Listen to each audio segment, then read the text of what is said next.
Okay, well, what is going on, everyone? It is GZTV. Now we're on the final destination, and I'm holding my mic because I don't have a mic stand right now at the moment. I don't know what I'm doing with this by turning it up and down. Holy shit, I need to stop touching. That's the volume on it. Fucking idiot. Okay. It's actually hilarious, though, because they really thought this was going to be the last one, and nope, we got 2 more movies after this, counting the one that came from 2025. But honestly, after watching this one, I kind of see why they thought it might end here, because it is very overgrown, overdone.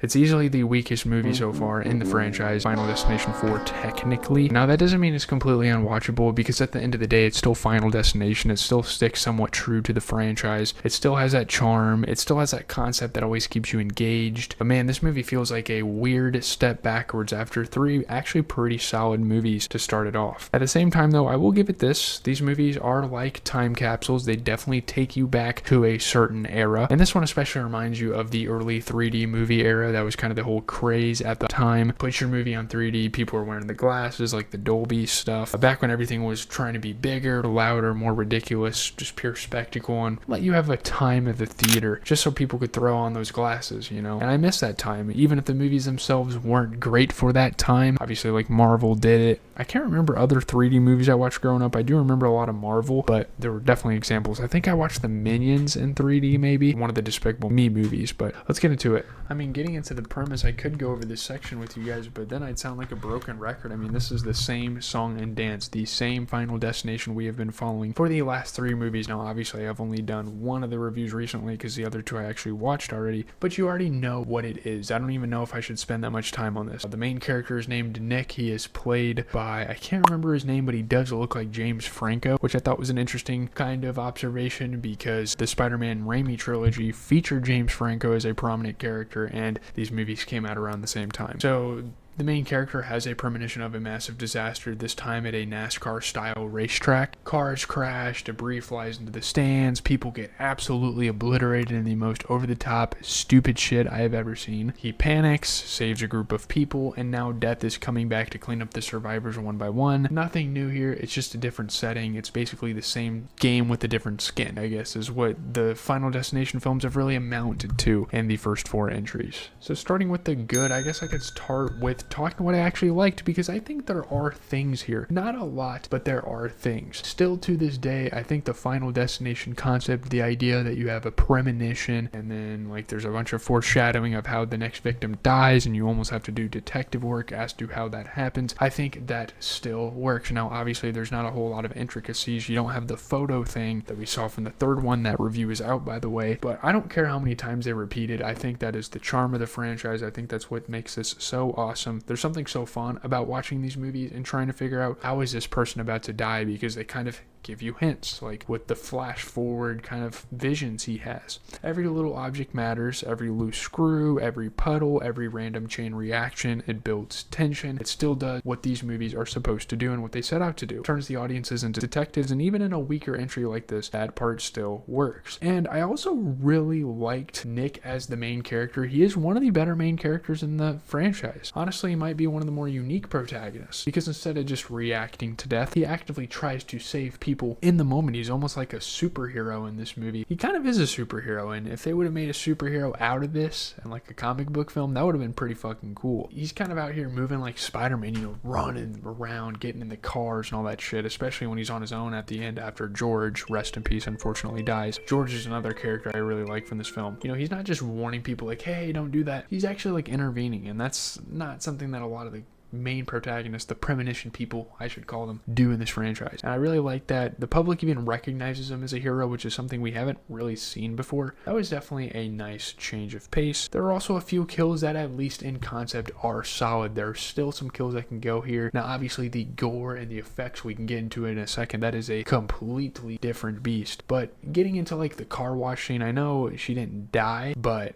it's probably the best scene overall, the best sequence from the movie. It's very grounded, it's very claustrophobic. It is something that could very well happen to someone. Actually builds tension instead of just throwing CGI bullshit at you. That's what these movies should be doing. I think these movies should be staying classic. I know CGI had a crazy fucking come up in the late 2000s, but you gotta ditch that and go for the classics, you know. And I'll say this too, there are a couple more. The rock to the eye scene with the mom, that one actually hits. I think that is genuinely one of the better ones of the franchise because of like how it's set up, you know, her children being there and them basically causing it by being ornery and throwing the rocks into the yard because of how sudden and brutal it is. And similarly, so I guess George getting hit by the bus when he's like, oh yeah, we're all good. That's fucking crazy, dude. The kind of death that reminds you why this franchise works when it's done right. It definitely brings you the shock value. You know, that's obviously very like cherry picked, but you get what I mean. Ooh boy, we got a lot to talk about in this section. Getting into the bad, we got to talk about the biggest problem, the absolute elephant in the room. What really changed from this movie the most, from, I'm holding it like a beverage, from the second one, and that is the CGI. That is the effects. That is how they shoot this thing. Maybe not necessarily because there's still the fun like fast forward cinematography, but my god, I don't know what the hell happened here. I don't know who the fuck was in the editing room and decided, yeah, let's just edit the fuck out of this and throw a bunch of animations on the damn screen. The franchise did not need CGI like this. I mean, sure, there is CGI, even like tiny bits of visual effects in the first 3 films, but they do not need this at all. I think the practical effects, I think the way the blood looks overall in this franchise, I think the style of the kills and like blood flying everywhere, body parts sprawling all over the place, I think that looked really fucking good, almost as like a science project kind of tacky look, but that worked for the franchise. It's a lot better than digital tackiness is something I will say, like at all. They don't need CGI damn near at all. The earlier movies worked because the deaths felt grounded, because some of them were ridiculous, sure, but at least they were using actual effects. Even when they were ridiculous, yeah, they felt like they could definitely happen. Maybe not even almost, like some of these definitely could happen, like being shot by a nail gun, things falling on top of you, a tanning bed. These are very well thought through, and sure, some of the deaths in this movie are well thought through as well, but when you use CGI to cap it off in its execution, it just leaves a sour taste in your mouth. The movie just throws all the realness out of the window though. The opening NASCAR crash is just the perfect example of how also unrealistic and out of the fucking world and sci-fi almost this movie goes, because sure, the concept of, oh, I have a premonition, I know exactly how this is going to happen, what's going to happen next, I'm like someone from the future, you know, obviously some weird parallel universe, like conspiracy theories in real life, but obviously that doesn't happen. That's not very plausible in terms of like scientific evidence, but like at least like the way people die, you could see like it's not like they're getting fucking hit by lasers and shit. It's not even that the beginning NASCAR crash is a bad idea either. I know I'm all over the place. It's not a bad idea. It's just so over the top and unrealistic. You're telling me tires are flying out of the stadium like Shohei Ohtani just fucking hit it with his baseball bat? Come on, bro. That's not how this works. Tires don't go flying fucking 100 feet in the air and hit someone and smash them.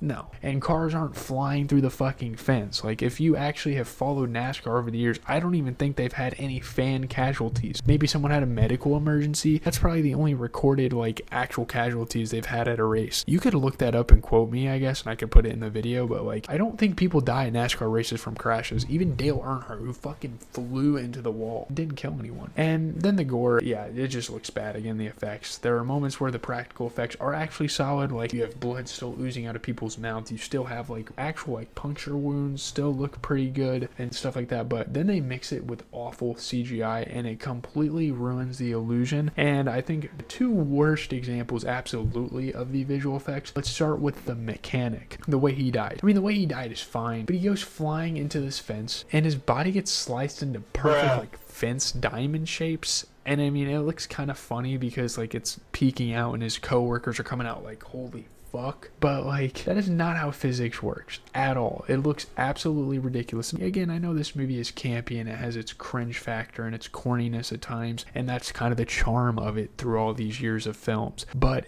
it looks so fucking dumb. It looks almost like video game-esque how this guy dies. Like, you don't slice someone in their head and their head perfectly slides off of their neck or something. You know, like, it's shit like that. The redneck getting dragged through the fire. I mean, it's a cool idea. Like, it could happen to someone. Terrible execution. It's not even that the gore looks bad here or the effects. It looks incredibly goofy. It is almost too goofy to take serious. This movie seems almost too schlocky. compared to the others. And I know I said that as the charm for some of the other movies, but death's like that, you know. And the pool drain scene, I was definitely disappointed in that, not because of the effects. These are just 3 kill scenes I wanted to put in a bad. It's a really good concept, but it was executed so weakly. Like, all you get is blood, like, shooting through the pipe. Like, you could have shown him, like, flying through the fucking tube and getting crunched down there. And this movie is super gory. They don't do, like, off-screen kills. Why the hell did you see him get, like, maybe a crunch sound, he gets sucked in, and then blood comes spurting out of the pipe? I know that sounds weird, like, oh, I wanted to see that, but it would have made for a gnarlier scene for sure. Could have been way more disturbing. The movie just feels like they got way too comfortable with CGI and the uprise and wanted to follow a trend. I'm not even, like, mad at the 3D part. I know a lot of people complain about that, but, like, they advertised this movie to be a 3D film, as you can see in the poster, and they make it this whole fucking thing. And I guess maybe the effects would have looked better in 3D. I don't fucking know. They forgot what made the deaths effective in the first place. That's my thoughts. So getting into the okay, there are some things that are just kind of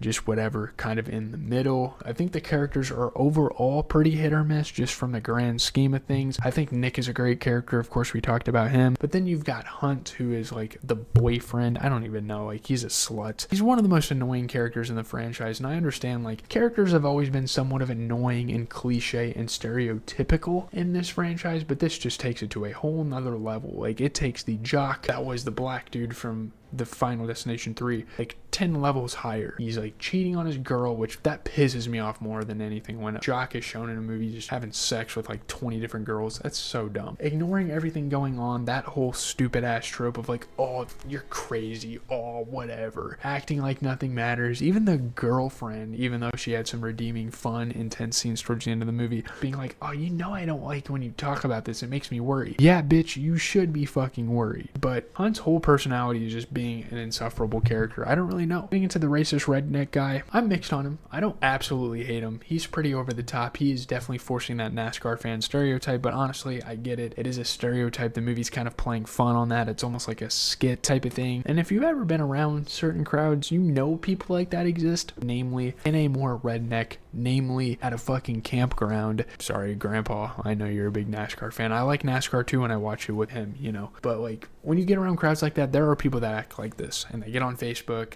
In today's era, kind of the equivalent is that is get on Facebook, repost a bunch of Trump shit, move on. I wasn't even mad at it though. It happens. The whole 3D era vibe is also kind of in the middle for me. On one hand, it is absolutely nostalgic, and the reason why I didn't want to put the full 3D thing and like make a full-on thing out of it is because on the other hand, the movie feels like it was made for 3D first and everything else second, and that's why the CGI and stuff looks so digitalized and like bright and vibrant, because in a 3D setting that would look way better. But obviously, again, the nostalgia, it does remind you of when movies were experimenting and trying new things, and it was kind of the flip of an era. The 2010s were coming up and people were like, fuck it, 3D.